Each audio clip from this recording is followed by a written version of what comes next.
নমস্কাৰ বন্ধু-বান্ধৱীসকল, সকলোকে অনলাইন অসমৰ এটি নতুন ভিডিঅ'লৈ স্বাগতম জনাইছোঁ। বন্ধুসকল, এই ভিডিঅ'টোৰ জৰিয়তে ভাৰতীয় কৃষি গৱেষণা প্ৰতিষ্ঠানত মুকলি হোৱা 462টা পদৰ বিষয়ে এই ভিডিঅ'টোত আপোনালোকক জনাবলৈ চেষ্টা কৰিম। গতিকে সকলোকে ভিডিঅ'টো সম্পূৰ্ণকৈ চাবলৈ অনুৰোধ জনালোঁ। লগতে চেনেলটো যদি আপোনালোকে প্ৰথম আহিছে তেনেহ'লে ছাবস্ক্ৰাইব কৰি দিব। গতিকে পলম নকৰি ভিডিঅ'টো আৰম্ভ কৰোঁ। বন্ধুসকল, ভাৰতীয় কৃষি গৱেষণা প্ৰতিষ্ঠান চমুকৈ IARI 462টা পদত নিযুক্তি হ'বলৈ গৈ আছে। গতিকে আপোনালোকে যে এপ্লাই কৰিম বুলি ভাবিছে তেনেহ'লে ভিডিঅ'টো সম্পূৰ্ণকৈ চাব, কাৰণ ভিডিঅ'টোত মই সম্পূৰ্ণ ডিটেইলছখিনি আপোনালোকক দিবলৈ চেষ্টা কৰিছোঁ। বন্ধুসকল, খালী হোৱা 462টা ভেকেঞ্চিৰ 391টা ভেকেঞ্চি ICAR ইনষ্টিটিউটৰ এছিষ্টেণ্ট পদৰ বাবে আৰু খালী থকা 71টা ভেকেঞ্চি হেডকোৱাৰ্টাৰৰ এছিষ্টেণ্ট পদৰ বাবে।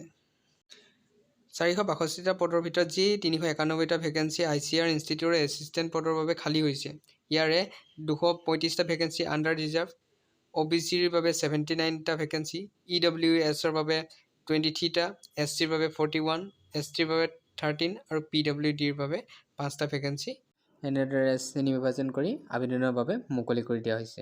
বাকী থকা যি 71টা ভেকেঞ্চি আছে সেইকেইটা হৈছে হেডকোৱাৰ্টাৰৰ এছিষ্টেণ্ট পোষ্টৰ বাবে। ইয়াৰে আণ্ডাৰ ৰিজাৰ্ভৰ বাবে 44, OBCৰ বাবে 16, EWSৰ বাবে 3টা, SCৰ বাবে 7টা, STৰ বাবে 1টা আৰু PWDৰ বাবে 3টা ভেকেঞ্চি এনেদৰে শ্ৰেণী বিভাজন কৰি আপোনালোকক এপ্লাই কৰাৰ কাৰণে মুকলি কৰি দিছে। পে স্কেলৰ কথা ক'বলৈ হ'লে 7 CPCৰ যি লেভেল 7 আছে তাৰ আণ্ডাৰত আপোনালোকক ইয়াত চেলাৰী দিয়া যাব। অৰ্থাৎ পে স্কেল হ'ব আপোনাৰ 50ৰ পৰা 55,000ৰ ভিতৰত। ইয়াৰ লগতে আপোনাৰ 391টা পষ্টৰ যি ভেকেঞ্চি ওলাইছে তাৰ পে স্কেল চাবলৈ গ'লে আপোনালোকৰ 7 CPCৰ যি লেভেল 6 আছে তাৰ অনুসৰি আপোনালোকক চেলাৰী ইয়াত দিয়া যাব। সেই অনুসৰি আপোনালোকৰ চেলাৰী হ'ব 52,000 বা 53,000ৰ ভিতৰত। এতিয়া আহি পৰে আপোনাৰ বয়সৰ কথা। আপোনালোকে কিমান বয়স হ'লে ইয়াত এপ্লাই কৰিব পাৰিব। ইয়াত বান্ধি দিছে যে আপোনাৰ 7 জুন 2020 অৰ্থাৎ 2020ৰ জুনলৈকে আপোনালোকৰ বয়স 20ৰ পৰা 30ৰ ভিতৰত হ'ব লাগিব। তাতকৈ কম হ'লেও নচলিব, তাতকৈ বেছি হ'লেও ইয়াত আপোনালোকে এপ্লাই কৰিব নোৱাৰিব। এজ ৰিলেক্সেশ্যনৰ কথা ক'বলৈ হ'লে SC আৰু ST যোনবোৰ কেণ্ডিডেট আছে তেওঁলোকৰ বাবে 5 বছৰ এজ ৰিলেক্সেশ্যন আছে। OBC আৰু MOBC যোনসকল কেণ্ডিডেট হয় তেওঁলোকক 3 বছৰ এজ ৰিলেক্সেশ্যন দিব আৰু PWBD কেণ্ডিডেটসকলে ইয়াত এপ্লাই কৰিম বুলি ভাবিছে তেওঁলোকক 10 বছৰৰ ইয়াত এজ ৰিলেক্সেশ্যন প্ৰদান কৰা হ'ব। এতিয়া আহি পৰিছে এডুকেশ্যন কোৱালিফিকেশ্যন অৰ্থাৎ শিক্ষাগত অৰ্হতাৰ কথা। আপোনালোকে কিমান শিক্ষাগত অৰ্হতা ইয়াৰ বাবে প্ৰয়োজনীয়। আপোনালোকে ইয়াত যদি এপ্লাই কৰিম বুলি ভাবিছে তেনেহ'লে আপোনালোকে কোনো এখন ইউনিভাৰ্চিটিৰ পৰা গ্ৰেজুৱেট হ'ব লাগিব। যদি আপোনালোকে গ্ৰেজুৱেশ্যন পাছ কৰা নাই তেনেহ'লে আপোনালোকে ইয়াৰ বাবে এপ্লাই কৰিব নোৱাৰিব। আপোনালোকে যদি এপ্লাই কৰিম বুলি ভাবিছে তেনেহ'লে আপোনালোকে এপ্লাই কৰোঁতেনে এটা এপ্লিকেশ্যন ফিজ দিব লাগিব।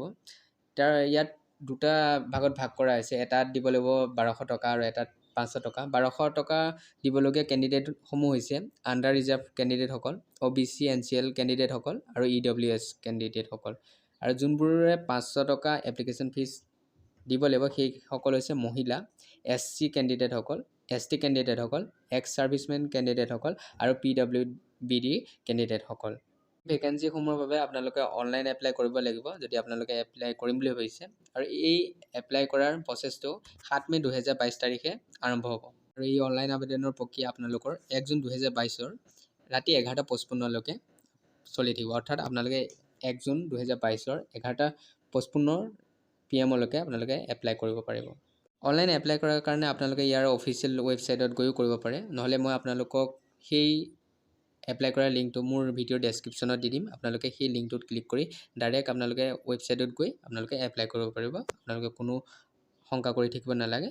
গতিকে আজিলৈ ভিডিঅ'টো ইমানেই। আশা কৰোঁ ভিডিঅ'টো ভাল পালে। ধন্যবাদ।